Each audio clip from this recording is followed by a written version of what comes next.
इनका जन्म लुम्बिनी में 563 BC इक्ष्वाकु वंशीय क्षत्रिय शाक्य कुल के राजा शुद्धोधन के घर में हुआ था। उनकी मां का नाम महामाया था, जो कुलीय वंश से थी, जिनका इनके जन्म के 7 दिन बाद निधन हुआ। उनका पालन महारानी की छोटी सगी बहन महाप्रजापति गौतमी ने किया। 29 वर्ष की आयु में सिद्धार्थ विवाहोपरांत एकमात्र प्रथम नवजात शिशु राहुल और धर्मपत्नी यशोधरा को त्याग कर संसार को जरा मरण दुखों से मुक्ति दिलाने के मार्ग एवं सत्य दिव्य ज्ञान की खोज में रात्रि में राजपाट का मोह त्याग कर वन की ओर चले गए। वर्षों की कठोर साधना के पश्चात बोध गया बिहार में बोधि वृक्ष के नीचे उन्हें ज्ञान की प्राप्ति हुई और वे सिद्धार्थ गौतम से भगवान बुद्ध बन गए। आइए जानते हैं गौतम बुद्ध की प्रेरक कहानियां। Gautam Buddha story in Hindi. Gautam Buddha story in Hindi. Buddha की सीख। भगवान बुद्ध सद्विचारों का प्रचार करने के बाद राजगृह लौटे, लेकिन नगर में सन्नाटा था। उनके अनुयायी ने उन्हें बताया, भगवान एक राक्षसी को बच्चों का मांस खाने की लत लग गई है।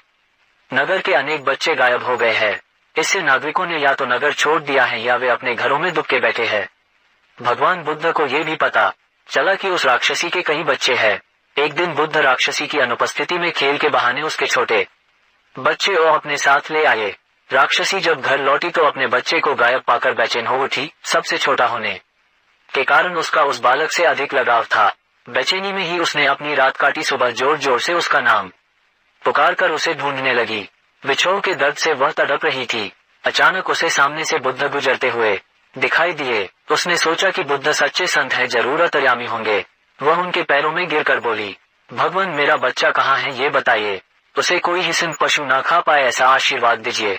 बुद्ध ने कहा, इस नगर के अनेक बच्चों को तुमने खा लिया, कितनी ही इकलौती संतानों को भी तुमने नहीं बख्शा है। क्या तुमने कभी सोचा कि उनके माता पिता कैसे जिंदा रह रहे होंगे? बुद्ध के वचन सुनकर वह पश्चाताप की अग्नि में जलने लगी। उसने संकल्प किया कि अब वह हिंसा नहीं करेगी। भगवान बुद्ध ने उसे समझाया कि वास्तविक सुख दूसरों को दुख देने या दूसरों का रक्त बहाने में नहीं, अपितु उन्हें सुख देने में है। उन्होंने उसका बच्चा उसे वापस कर दिया। 2 गौतम बुद्ध स्टोरी इन हिंदी। मारने वाले से बचाने वाले का अधिका का दिन। राजकुमार सिद्धार्थ अपने चचेरे भाई देवदत्त के साथ बाग में घूमने के लिए गए। जहाँ सिद्धार्थ कोमल हृदय का बालक था, वहीं देवदत्त झगड़ालू व कठोर स्वभाव का था।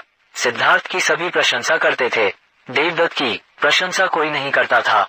इसलिए देवदत्त मन ही मन सिद्धार्थ से जलता था। जहाँ वे दोनों घूम रहे थे, उनसे थोड़ी ही दूरी पर एक हंस उड़ रहा था। उस हंस को देखकर सिद्धार्थ बहुत प्रसन्न हो रहा था। तभी देवदत्त ने कमान पर तीर चलाया और हंस की ओर छोड़ दिया। तीर सीधा जाकर हंस को लगा। वह घायल हो गया और छटपटाकर नीचे गिर पड़ा। सिद्धार्थ ने दौड़कर उस घायल हंस को उठाया। उसने हंस के घायल शरीर से बह रहे लहू को साफ किया और उसे पानी पिलाया। तभी देवदत्त वहां आ पहुंचा। उसने क्रोध से सिद्धार्थ की ओर देखा और बोला, इस हंस को चुपचाप मुझे दे दो। सिद्धार्थ से मैंने तीर मारकर नीचे गिराया है। नहीं, सिद्धार्थ ने हंस की पीठ सहलाते हुए उत्तर दिया, मैं इस हंस को तुम्हें नहीं दे सकता। तुम निर्दयी हो, तुमने इस निर्दोष हंस पर तीर चलाया है। यदि मैं इसे न बचाता तो इस बेचारे की जान चली जाती। देखो सिद्धार्थ, देवदत्त उसे भूकर बोला, ये हंस मेरा है, इसे मैंने तीर मारकर नीचे गिराया है। इसे चुपचाप मुझे दे दो। यदि नहीं दोगे तो मैं राज दरबार में जाकर तुम्हारी शिकायत करूंगा। सिद्धार्थ ने उसे हंस देने से साफ साफ मना कर दिया। देवदत्त राजा शुद्धोधन के दरबार में जा पहुंचा और सिद्धार्थ की शिकायत की। शुद्धोधन ने उसकी शिकायत को ध्यानपूर्वक सुना, फिर सिद्धार्थ को बुलावा भेजा। कुछ ही देर में सिद्धार्थ हंस को लेकर राज दरबार में उपस्थित हो गया। राज दरबार के ऊंचे सिंहासन पर राजा शुद्धोधन बैठे थे। आसपास के नीचे आसनों पर राज्य मंत्री तथा अन्य पदाधिकारी बैठे थे। कई सैनिक हथियार लिए द्वार के निकट खड़े थे। शुद्धोधन के संकेत करने पर देवदत्त सिर झुकाकर बोला, महाराज, जो हंस इस समय सिद्धार्थ के पास है वह मेरा है। इसे मैंने तीर मारकर पृथ्वी पर गिराया था। सिद्धार्थ ने इसे उठाकर इस पर अपना अधिकार कर लिया है। ये हंस मेरा है, कृपया इसे मुझे दिलाया जाए। राजा शुद्धोधन ने सिद्धार्थ की ओर देखा और बोलने की ओर संकेत दिया। सिद्धार्थ ने सिर झुकाकर शांत स्वर में कहा, महाराज, ये हंस निर्दोष है, ये बिना किसी को कोई कष्ट दिए उड़ा जा रहा था। देवदत्त ने इसे तीर मारकर घायल कर दिया। मैंने इसका उपचार किया है, इसके प्राण बचाए हैं। मैं समझता हूँ कि प्राण लेने वाले से अधिक प्राण बचाने वाले का अधिकार होता है। मैं आपसे प्रार्थना करता हूँ कि यह हंस मेरे पास ही रहने दिया जाए। मैं इसे बिल्कुल स्वस्थ करके आकाश में उड़ा देना चाहता हूँ। शुद्धोधन ने अपने सभासदों से विचार विमर्श किया। वे सभी एक ही स्वर में बोले, महाराज, राजकुमार सिद्धार्थ का कहना बिल्कुल ठीक है। जीवन लेने वाले से बचाने वाले का अधिक अधिकार होता है। अतः हंस राजकुमार सिद्धार्थ के पास ही रहने देना चाहिए। राजा शुद्धोधन ने सभासदों की बात मान ली। उन्होंने सिद्धार्थ से कहा, इस हंस पर तुम्हारा अधिकार है, तुम इसे ले जा सकते हो। ये भी जाने एम बुद्धा स्टोरी इन हिंदी। महात्मा बुद्ध की सीख। एक स्त्री का एक ही बेटा था, वह भी मर गया तो रोती बिलखती वह महात्मा बुद्ध के पास पहुंची और उनके पैरों में गिरकर बोली, महात्मा जी, आप किसी तरह मेरे लाल को जीवित कर दें। महात्मा बुद्ध ने उसके प्रति सहानुभूति जताते हुए कहा, तुम शोक न करो। बुद्ध ने उस महिला को सत्य बताने के लिए सराहना देते हुए कहा, मैं तुम्हारे बेटे को जीवित कर दूंगा, लेकिन एक शर्त है कि तुम किसी ऐसे घर से भिक्षा के रूप में कुछ भी मांग लाओ जहाँ किसी व्यक्ति की कभी मृत्यु न हुई हो। उस स्त्री को कुछ तसल्ली हुई और दौड़कर गांव पहुंची। अब वह ऐसा घर खोजने लगी जहाँ किसी की मृत्यु न हुई हो। बहुत बहुत ढूंढा, लेकिन ऐसा कोई घर उसे नहीं मिला। वह निराश होकर महात्मा बुद्ध के पास आई और वस्तुस्थिति से अवगत कराया। तब बुद्ध बोले, ये संसार चक्र है, यहाँ जो आता है उसे एक दिन अवश्य ही जाना पड़ता है। तुम्हें इस दैक को धैर्यता से सहन करना चाहिए। तब महिला को बुद्ध के वचन समझ आए और उस महिला ने फिर बुद्ध से संन्यास लिया और मोक्ष की राह पर चलने लगी। 4. Gautam Buddha story in Hindi. ऐसा सभी के साथ होता है। एक दिन सिद्धार्थ ने अपने सारथी छंदक को नगर भ्रमण के लिए चलने को कहा। छंदक ने तुरंत राजकुमार के प्रिय घोड़े कंथक को तैयार किया। उस पर राजकुमार को सवार कराकर वह नगर भ्रमण के लिए चल पड़ा। राजा शुद्धोधन ने ऐसा प्रबंध कराया था कि राजकुमार को मार्ग में कोई करुणाजनक दृश्य दिखाई न दे, ताकि उसके मन में विरक्ति की भावना उत्पन्न न हो। जिस मार्ग से उन्हें जाना था उसे स्वच्छ करके सजाया गया था। उस मार्ग पर दोनों ओर सुंदर सुंदर लड़के लड़कियां खड़े थे। जब सिद्धार्थ उनके पास से गुजरते तो वे उन पर फूल बरसाते। कहीं दुख या कष्ट का नाम भी दिखाई नहीं दे रहा था। राजकुमार सिद्धार्थ भी उस समय प्रसन्न दिखाई दे रहे थे। एकाएक उनकी दृष्टि कहीं दूर उठ गई।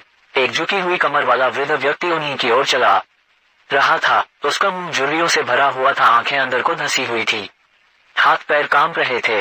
वह लाठी का सहारा लेकर बड़ी मुश्किल से चल पा रहा था। जरा उधर देखो, छंदक सिद्धार्थ ने उस वृद्ध की ओर संकेत करते हुए कहा, उस आदमी की ओर जिसकी कमर झुकी हुई है। मुझे बताओ कि उसे क्या हो गया है, वह इतना असुंदर क्यों है, वह ठीक से चल क्यों नहीं पा रहा। राजकुमार छंदक ने उत्तर दिया, वह व्यक्ति बूढ़ा हो गया है, उसकी आयु अधिक हो गई है। अधिक आयु हो जाने पर व्यक्ति ऐसा ही हो जाता है। तो क्या आयु अधिक हो जाने पर मैं और यशोधरा भी ऐसे ही हो जाएंगे? सिद्धार्थ ने चिंतित स्वर में पूछा, हम भी बूढ़े हो जाएंगे, हम भी असुंदर हो जाएंगे, हम भी ठीक से नहीं चल पाएंगे। सच यही है राजकुमार, छंदक ने उत्तर दिया, ऐसा सभी के साथ होता है। बूढ़ा हो जाने पर मनुष्य की यही दशा होती है। शरीर इसी प्रकार कमजोर और असुंदर हो जाता है। सिद्धार्थ की सारी प्रसन्नता छूमंतर हो गई। उन्होंने छंदक को महल लौट चलने की आज्ञा दी। जब सिद्धार्थ अपने महल पहुंचे तो उन्होंने यशोधरा को अपनी प्रतीक्षा करते हुए पाया। उन्हें उदास देखकर यशोधरा ने पूछा, क्या बात है स्वामी, क्या आप थक गए हैं? नहीं यशोधरा, सिद्धार्थ ने एक लंबी सांस लेकर उत्तर दिया, मैं थका हुआ नहीं हूँ।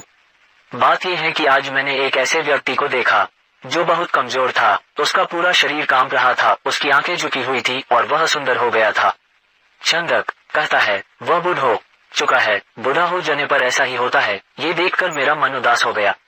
इस प्रकार तो मेरी दशा भी आगे चलकर ऐसी ही हो जाएगी। आप व्यर्थ ही दुखी हो रहे हैं। यशोधरा ने कहा, छोड़िए इस बात को, आप अपने मनोरंजन कक्ष में जाइए। पिताजी ने आपके मनोरंजन के लिए खास नर्तकी और गायिका को बुलाया है। आप वहां जाकर मनोरंजन कीजिए, आपकी सारी उदासी दूर हो जाएगी। यशोधरा की बात मानकर सिद्धार्थ मनोरंजन कक्ष में चले गए। वहां नर्तकी और गायिका ने अपनी कला का भरपूर प्रदर्शन किया। उन्होंने सिद्धार्थ की उदासी को दूर करने का पूरा प्रयास किया, लेकिन सिद्धार्थ की उदासी दूर न हुई। उनकी आंखों के सामने रह रहकर वही वृद्ध व्यक्ति घूम रहा था जिसे उसने मार्ग में देखा था। वह बार बार ये सोच रहा था कि क्या बूढ़ा होने से बचने का कोई उपाय नहीं है। कुछ दिनों बाद अचानक सिद्धार्थ ने पुनः भ्रमण की इच्छा व्यक्त की। इस बार छंदक एक रथ सजाकर ले आया। रथ पर सवार होकर सिद्धार्थ पुनः नगर की ओर भ्रमण की ओर चल पड़े। इस बार छंदक पूरा प्रयास कर रहा था कि राजकुमार को कोई करुणाजनक दृश्य दिखाई न दे, लेकिन जो होना होता है वह होकर ही रहता है। मार्ग में सिद्धार्थ को एक रोगी व्यक्ति दिखाई दिया। वह रोग के कारण कराह रहा था। सिद्धार्थ ने तत्काल रथ रुकवाया और छंदक से पूछा, इसे क्या हो गया है, यह इस प्रकार कराह क्यों रहा है? राजकुमार छंदक ने उत्तर दिया, इसे रोग ने घेर रखा है। ये रोग के कष्ट को सहन नहीं कर पा रहा, इसी कारण कराह रहा है। परंतु इसे रोग ने क्यों घेर लिया? सिद्धार्थ ने आश्चर्य से पूछा। चंद्रक ने उत्तर दिया, रोग तो बड़े बड़े स्वस्थ व्यक्तियों को भी घेर लेता है, उन्हें भी रुला देता है। इसमें आश्चर्य की कोई बात नहीं है। अपने जीवन काल में कोई न कोई रोग लगभग प्रत्येक व्यक्ति को हो जाता है। ओह, सिद्धार्थ बड़बड़ाए, तो रोग भी मनुष्य को कष्ट पहुंचाते हैं, इनसे भी मनुष्य नहीं बच सकता। मैं भी नहीं बच सकूंगा। जब मुझे भी कोई रोग हो जाएगा तो मैं इसी तरह दर्द से कराऊंगा। चंद्रक ने रथ को आगे बढ़ाया। थोड़ा आगे चलने पर सिद्धार्थ को एक शव यात्रा जाती हुई दिखाई दी। उन्होंने पुनः चंद्रक से प्रश्न किया, ये कैसा दृश्य है? 4 व्यक्ति अपने कंधों पर किसे लेकर जा रहे हैं? इनके पीछे कुछ लोग रोते हुए क्यों जा रहे हैं? राजकुमार, चंद्रक ने उत्तर दिया, ये व्यक्ति मर गया है, ये चारों इसके संबंधी है। ये इसके शव को उठाकर शमशान में ले जा रहे हैं। जो पीछे पीछे रोते हुए जा रहे हैं वे इसके कुटुंब के लोग हैं। शमशान में इस मृतक शरीर को जला दिया जाएगा। ये व्यक्ति मर क्यों गया? सिद्धार्थ ने अगला प्रश्न किया। चंद्रक ने कहा, मृत्यु इस संसार का एक अटल सत्य है। मृत्यु ने आज तक किसी को नहीं छोड़ा। कोई भी व्यक्ति किसी भी समय मर सकता है। ये सुनकर सिद्धार्थ का दिमाग घूम गया। वह ठंडी सांस लेकर सोचने लगे, क्या इसी को जीवन कहते हैं, जिसमें मनुष्य को तरह तरह के रोग घेर लेते हैं, जिसमें कभी भी मृत्यु का आगमन हो सकता है। मनुष्य जब बूढ़ा हो जाता है तो वह दुर्बल और असहाय हो जाता है। उसके शरीर को जलाकर भस्म कर दिया जाता है। क्या जीवन के इन भयानक दुखों से छुटकारा नहीं मिल सकता? इसका कोई तो उपाय होगा। सिद्धार्थ मन ही मन ऐसा सोच रहे थे कि तभी उन्हें एक सन्यासी दिखाई दिया। उसने भगवा वेश धारण कर रखा था। साधना और तपस्या के कारण उसका मुखमंडल चमक रहा था। उसके होंठ मुस्कुरा रहे थे। सिद्धार्थ को वह संसार का सबसे प्रसन्न व्यक्ति दिखाई दिया। उन्होंने पूछा, चंद्रक के स्वस्थ और तेजस्वी व्यक्ति कौन है? चंद्रक ने उत्तर दिया, यह एक सन्यासी है। इसने संसार के सभी सुख त्याग रखे हैं। इसने संयम द्वारा अपनी इंद्रियों को वश में कर रखा है। यह अपने ईश्वर की तपस्या साधना करता है, इसलिए ये स्वस्थ, निरोग व सुंदर है। तपस्या के कारण ही इसका मुखमंडल चमक रहा है। सिद्धार्थ को जैसे अपने सभी प्रश्नों के उत्तर मिल गए। वह एकदम शांत हो गए। उस सन्यासी के दर्शन मात्र से ही उसके मन का सारा क्लेश दूर हो गया। उसने मन ही मन सोचा, रोग, बुढ़ापा तथा जन्म मरण के कष्ट से छुटकारा पाने का उपाय संयम, त्याग तथा तपस्या है। जीवन का सार सत्य की खोज करना है। संसार के सभी सुख नकली है। मैं अब इन झूठे सुखों में नहीं फंसूंगा।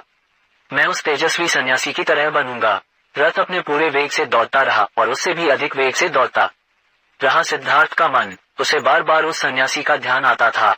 उनके मन में विरक्ति की भावना बती ही जा रही थी। जब सिद्धार्थ राजमहल में लौटे तो उन्हें एक शुभ समाचार मिला। यशोधरा ने स्वस्थ व सुंदर पुत्र को जन्म दिया। सिद्धार्थ को घेर लिया और उन्हें बधाइयां देने लगी। उन्हें यह आशा थी कि सिद्धार्थ से उन्हें पुरस्कार मिलेगा, लेकिन सूचना का कोई प्रभाव दिखाई न दिया। चारों ओर हर्ष का सागर लहरा रहा था। पूरे राजमहल में बधाइयों के स्वर गूंज रहे थे। वहां राजा शुद्धोधन व रानी प्रजावती तो प्रसन्नता से पागल हुए जा रहे थे। वे बधाई देने वाले को मुंह मांगा पुरस्कार दे रहे थे। कपिलवस्तु में नए राजकुमार के जन्म लेने के उपलक्ष्य में नाच गाने व उत्सव होने लगे, लेकिन सिद्धार्थ को उनमें कोई रुचि न थी। वह उदास अपने भवन में घूम रहे थे। उनके मन में संघर्ष चल रहा था। वे किसी भी उत्सव में सम्मिलित नहीं हुए। अपने नवजात पुत्र से भी मिलकर सिद्धार्थ को प्रसन्नता न हुई। उनका मन सब कुछ त्याग कर शांति व सत्य की खोज करना चाहता था। एक रात आषाढ़ की पूर्णिमा का चंद्रमा पृथ्वी पर अपनी शीतल चांदनी बिखेर रहा था। राजभवन में यशोधरा अपने पुत्र को छाती से लिपटाए सुख की निद्रा सो रही थी। दासियां भी अपना कार्य समाप्त करके गहरी निद्रा का आनंद ले रही थी। सिद्धार्थ अपने बिस्तर से एकाएक उठ खड़े हुए और भवन से बाहर चले गए। भवन से बाहर निकलकर वह सहसा ठिठके। उनके मन में एक बार यशोधरा व राहुल को देखने की इच्छा उत्पन्न हुई। वह वापस जाने के लिए मुड़े, परंतु जिस प्रकार कोई सर्प अपनी केंचुलिका उतार कर उसकी ओर नहीं देखता, वैसे ही सिद्धार्थ ने भी अपने मुंह को एक ही झटके से त्याग दिया। धीरे धीरे चलते हुए सिद्धार्थ वहां जा पहुंचे जहां उनका सारथी चंद्रक सो रहा था। सिद्धार्थ ने उसे जगाया। चंद्रक ने चौंक कर अपनी आंखें खोली व निकट बंधे कंथक घोड़े ने भी हिनहिना कर सिद्धार्थ की ओर देखा। राजकुमार, चंद्रक ने नम्रता से आश्चर्य से कहा, आप और यहाँ, वह भी रात के इस समय, सब कुछ ठीक तो है न? चंद्रक, सिद्धार्थ ने आदेश दिया, तुरंत रथ तैयार करो, मैं इसी समय राजभवन से बाहर जाना चाहता हूँ। चंद्रक ने ध्यानपूर्वक सिद्धार्थ की ओर देखा। वह कुछ पूछना चाहता था, परंतु पूछने का साहस न कर सका। रथ को तैयार करके वह सिद्धार्थ के निकट ले आया। सिद्धार्थ रथ पर सवार हुए तथा चंद्रक को नगर से बाहर वन की ओर चलने के लिए कहा। चारों ओर गहरा अंधकार था। वहां सन्नाटा छाया हुआ था। जंगली जीव जंतुओं की आवाजें कभी कभी सन्नाटे को भंग कर देती वातावरण बहुत डरावना हो जाता। घने जंगल के निकट सधियोथ ने छंदक को रथ रोकने का आदेश दिया। रथ रुकते ही सिद्धार्थ नीचे उतर आए। सामने ही यमुना नदी अपने पूरे वेग से बह रही थी। उस समय वे अनुप्रिय नामक स्थान के निकट खड़े थे। सिद्धार्थ ने अपनी राजसी वेशभूषा उतार दी। साथ ही उन्होंने एक एक करके अपने आभूषण भी उतार दिए। अपने वस्त्र व आभूषण उन्होंने छंदक को दे दिए तथा लौट जाने का आदेश दिया। छंदक सिद्धार्थ के पैरों में गिरकर फुट फुट कर रोने लगा। वह हाथ जोड़कर कहने लगा, यह आप क्या कर रहे हैं राजकुमार? जब आपके माताजी व पिताजी को आपके सन्यासी बन जाने की बात का पता चलेगा तो उन पर दुखों का पहाड़ टूट पड़ेगा। रानी यशोधरा पर क्या बीतेगी? आप अपना निर्णय बदल लीजिए, मेरे साथ राजमहल लौट चलिए। नहीं छंदक, सिद्धार्थ ने सुंदर व सुगंधित बालों को काटकर कहा, मैं अब नहीं लौटूंगा। मैंने सोच विचार करके ही यह निर्णय लिया है। मैं सत्य व ज्ञान का मार्ग खोजना चाहता हूँ, जिससे मानव शांति पा सके। तुम आंसू पोंछ लो और राजभवन लौट जाओ। छंदक को सिद्धार्थ की आज्ञा का पालन करना पड़ा। उसने सिद्धार्थ का चरण स्पर्श किए, उनके कीमती वस्त्रों व आभूषणों को रथ में रखा और कपिलवस्तु की ओर चल पड़ा। जिस समय छंदक राजभवन में लौटा, सुबह का प्रकाश चारों ओर फैल चुका था। राजा शुद्धोधन बाग में भ्रमण कर रहे थे। जब उन्होंने सिद्धार्थ का खाली रथ देखा तो उनके माथे पर बल पड़ गए। उन्होंने क्रोध से छंद की ओर देखा और पूछा, तुम बिना बताए सिद्धार्थ का कहाँ ले गए थे? वह इस समय कहाँ है? छंदक ने रोते हुए वह पूरी बात बता दी। फिर रथ से सिद्धार्थ के कीमती वस्त्र व आभूषण लाकर उन्हें सौंप दिए। शुद्धोधन उन वस्त्र आभूषणों को छाती से लिपटाकर फूट फूट कर रोने लगे। उन्होंने कहा, विद्वान पंडितों व ज्योतिषियों की भविष्यवाणी आज सच हो गई। मेरा बेटा संसार के सभी सुखों को ठुकरा कर सन्यासी बनने चला गया। रानी प्रजापति को जब इस बात की सूचना मिली तो वह पछाड़ खाकर गिर पड़ी। जब यशोधरा तो पता चला तो वह भी इस बात को सहन न कर सकी। वह विलाप करने लगी, है स्वामी, तुम बिना कहे ही घर छोड़कर चले गए। मुझसे कम से कम एक बार मिल तो लेते। क्या मैं इस योग्य भी गए? मुझसे कम से कम एक बार मिल तो लेते। क्या मैं इस योग्य भी नहीं थी? क्या तुम्हें अपने छोटे से पुत्र का भी धन नहीं आया? कम से कम उससे तो मिलकर जाते। इसके बाद यशोधरा ने भी राजसी वेशभूषा उतार फेंकी। केवल सुहाग चिन्हों को छोड़कर उसने सभी आभूषणों का त्याग कर दिया। वह साधारण भोजन करती तथा पृथ्वी पर सोती। उसकी ये दशा देखकर प्रजापति बहुत दुखी होती। वह यशोधरा को छाती से लगाकर रो पड़ती और अपने स्वास्थ्य का ध्यान रखने के लिए कहती, ये तेरे खेलने खाने की आयु है बहू। वे यशोधरा से कहती, परंतु तूने तो सिद्धार्थ की तरह ही संसार के सभी सुख छोड़ दिए। क्या ये ठीक है? इस तरह रहने से क्या तुम बीमार नहीं पड़ जाओगी? तब राहुल की देखभाल कौन करेगा? माताजी यशोधरा उत्तर देती, मेरे पति अब सन्यासी बन चुके हैं। वे पृथ्वी पर शयन करेंगे तथा जंगली फूल फलों का भोजन करेंगे। ऐसे मैं भला राजभवन में सुख के साथ कैसे रह सकती हूँ? आप कृपया दुखी न हो, राहुल में ही इसके पिताजी की छवि को देखें, इससे आपको शांति मिलेगी। प्रजापति राहुल को छाती से लिपटा कर रो पड़ी। सिद्धार्थ के चले जाने के बाद कपिलवस्तु का हर व्यक्ति उदास हो गया। राजमहल में तो दुख का साम्राज्य ही स्थापित हो गया। ऐसे में केवल नन्हे राहुल की लिकारियां ही राजमहल में गूंजती तथा सबका मन बहलाती। 5. Gautam Buddha story in Hindi. आप क्या लेना पसंद करेंगे, उदासी या मुस्कान? एक बार गौतम बुद्ध किसी गांव से गुजर रहे थे। उस गांव के लोगों को गौतम बुद्ध के बारे में गलत धारणा थी, जिस कारण वे बुद्ध को अपना दुश्मन मानते थे। जब गौतम बुद्ध गांव में आए तो गांव वालों ने बुद्ध को भला बुरा कहा और बदुआएं देने लगे। गौतम बुद्ध गांव वालों की बातें शांति से सुनते रहे और जब गांव वाले बोलते बोलते थक गए तो बुद्ध ने कहा, अगर आप सभी की बातें समाप्त हो गई हो तो मैं प्रस्थान करूं। बुद्ध की बात सुनकर गांव वालों को आश्चर्य हुआ। उनमें से एक व्यक्ति ने कहा, हमने तुम्हारी तारीफ नहीं की है, हम तुम्हें बदुआएं दे रहे हैं, क्या तुम्हें कोई फर्क नहीं पड़ता? बुद्ध ने कहा, जाओ, मैं आपकी गालियां नहीं लेता। आपके द्वारा गालियां देने से क्या होता है? जब तक मैं गालियां स्वीकार नहीं करता इसका कोई परिणाम नहीं होगा। कुछ दिन पहले एक व्यक्ति ने मुझे कुछ उपहार दिया था, लेकिन मैंने उस उपहार को लेने से मना कर दिया तो वह व्यक्ति उपहार को वापस ले गया। जब मैं लूंगा ही नहीं तो कोई मुझे कैसे दे पाएगा? बुद्ध ने बड़ी विनम्रता से पूछा, अगर मैंने उपहार नहीं लिया तो उपहार देने वाले व्यक्ति ने क्या किया होगा? भीड़ में से किसी ने कहा। 6. Gautam Buddha story in Hindi. बुद्ध और अनुयायी। भगवान बुद्ध का एक अनुयायी ने कहा, प्रभु, मुझे आपसे एक निवेदन करना है। बुद्ध, बताओ क्या कहना है? अनुयायी, मेरे वस्त्र पुराने हो चुके हैं, अब ये पहनने लायक नहीं रहे, कृपया मुझे नए वस्त्र देने का कष्ट करें। बुद्ध ने अनुयायी के वस्त्र देखे। वे सचमुच बिल्कुल जीर्ण हो चुके थे और जगह जगह से घिस चुके थे, इसलिए उन्होंने एक अन्य अनुयायी को नए वस्त्र देने का आदेश दे दिए। कुछ दिनों बाद बुद्ध अनुयायी के घर पहुंचे। बुद्ध, क्या तुम अपने नए वस्त्रों में आराम से हो? तुम्हें और कुछ तो नहीं चाहिए?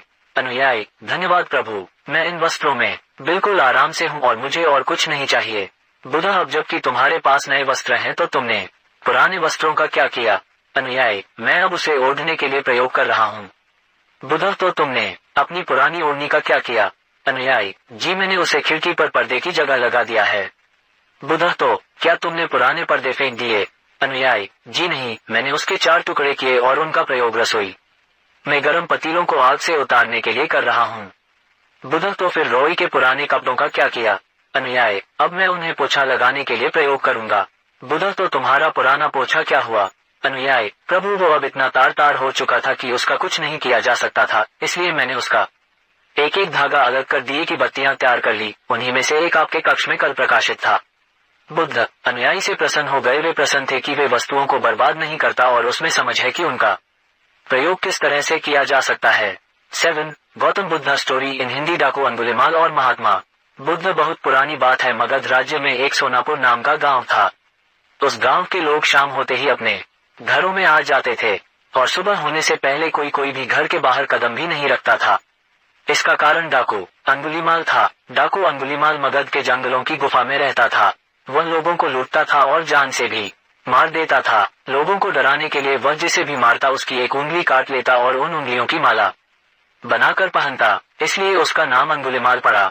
गांव के सभी लोग परेशान थे कैसे इस डाकू के आतंक से छुटकारा मिले। एक दिन गौतम बुद्ध उस गांव में आए। गांव के लोग उनकी आवभगत करने लगे। गौतम बुद्ध ने देखा कि गांव के लोगों में किसी बात को लेकर दहशत फैली है। तब गौतम बुद्ध ने गांव वालों से इसका कारण पूछा। ये सुनते ही गांव वालों ने अंगुलिमाल के आतंक का पूरा किस्सा उन्हें सुनाया। अगले ही दिन गौतम बुद्ध जंगल की तरफ निकल गए। गांव वालों ने उन्हें बहुत रोका पर वो नहीं माने। बुद्ध को आते देख अंगुलिमाल हाथों में तलवार लेकर खड़ा हो गया, पर बुद्ध उसकी गुफा के सामने से निकल गए। उन्होंने पलटकर भी नहीं देखा। अंगुलिमाल उनके पीछे दौड़ा, पर दिव्य प्रभाव के कारण वो बुद्ध को पकड़ नहीं पा रहा था। थक हार कर उसने कहा, रुको। बुद्ध रुक गए और मुस्कुराकर बोले, मैं तो कब का रुक गया, पर तुम कब ये हिंसा रोकोगे? अंगुलिमाल ने कहा, सन्यासी, तुम्हें मुझसे डर नहीं लगता? सारा मगध मुझसे डरता है। तुम्हारे पास जो भी माल है निकाल दो, वरना जान से हाथ धो बैठोगे। मैं इस राज्य का सबसे शक्तिशाली व्यक्ति हूँ। बुद्ध जरा भी नहीं घबराए और बोले, मैं ये कैसे मान लूं कि तुम ही इस राज्य के सबसे शक्तिशाली इंसान हो? तुम्हें ये साबित करके दिखाना होगा। अंगुलिमाल बोला, बताओ कैसे साबित करना होगा? बुद्ध ने कहा, तुम उस पेड़ से 10 पत्तियां तोड़कर लाओ।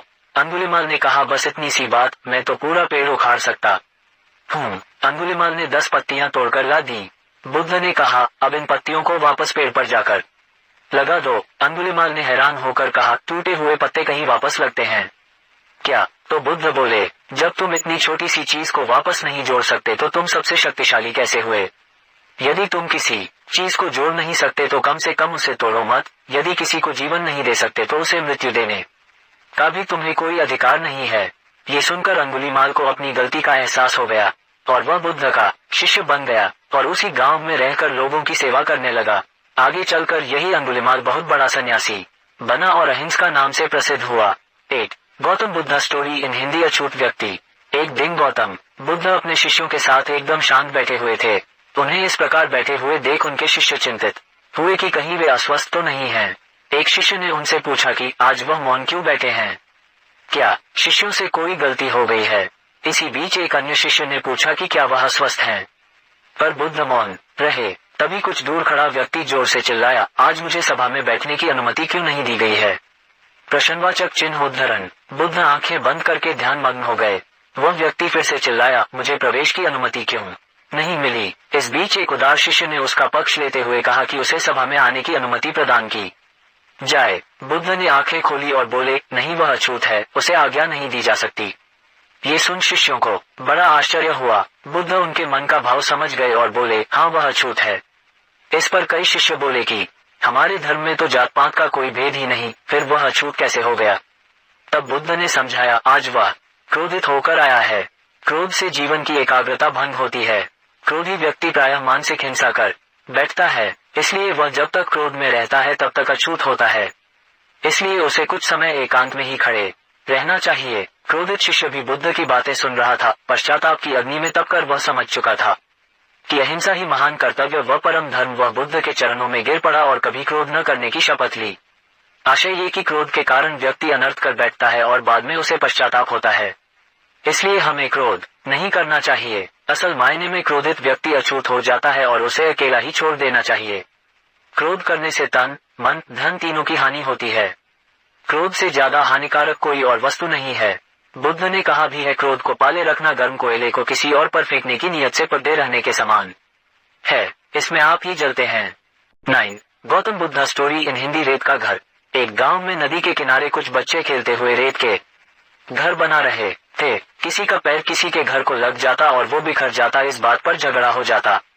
थोड़ी बहुत बचकानी उम्र वाली मारपीट भी हो जाती।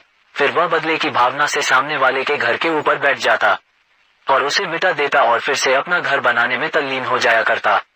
यही बच्चों का काम था। महात्मा बुद्ध चुपचाप एक और खड़े ये सारा तमाशा अपने शिष्यों के साथ देख रहे थे। बच्चे अपने आप में ही मशगूल थे तो किसी ने उनकी तरफ ध्यान नहीं दिया। इतने में एक स्त्री आकर बच्चों को कहती है, सांझ हो गई है, तुम सबकी माएँ तुम्हारा रास्ता देख रही है।